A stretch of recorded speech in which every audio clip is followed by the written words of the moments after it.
But I think we do need to have a question about, because this is the third race in a row, right, where they've had a different way of measuring BoP. There was alterations that were applied for Spa, and Le Mans has its own unique thing. I think that's where the question arises, right?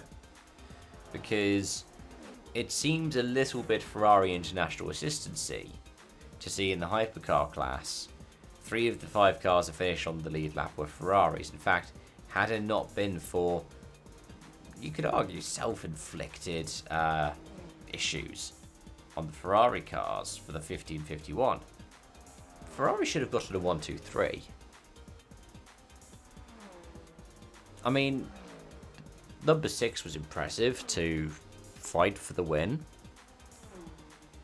but the pace wasn't as much there as it was for the prancing horses. It was good to see Cadillac stay on the lead lap, but you can understand why Toyota have so much of an issue with the balance of performance when you look at the number 7 being a lap down. Because you look at it and you go, okay, they were a lap down. The Alpines, they made it to the end this time, were 2 and 3 laps down.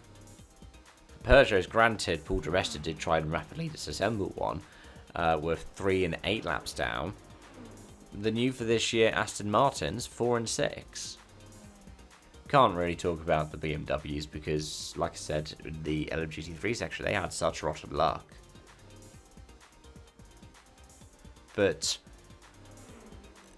it's not all down to the drivers after those 24 hours.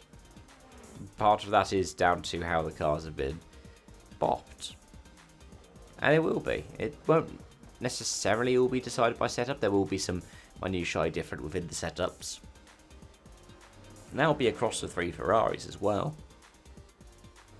But I would wager that a lot of the time, because these are all professional athletes at the top of the sports,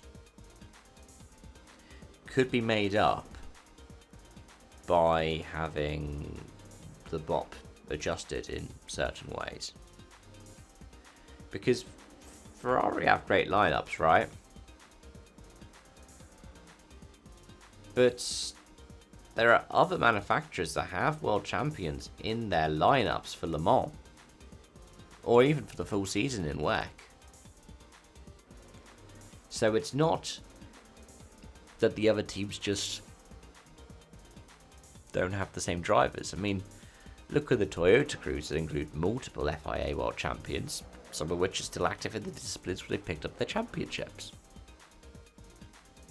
And that includes WEC. But yeah, it's a shame to say this because it's been a good Le Mans. It has. And it has looked more balanced than previous years. But there is going to be that question going away from it. And in a golden age of hypercar racing, of these endurance races, just more generally, don't really want that to be happening.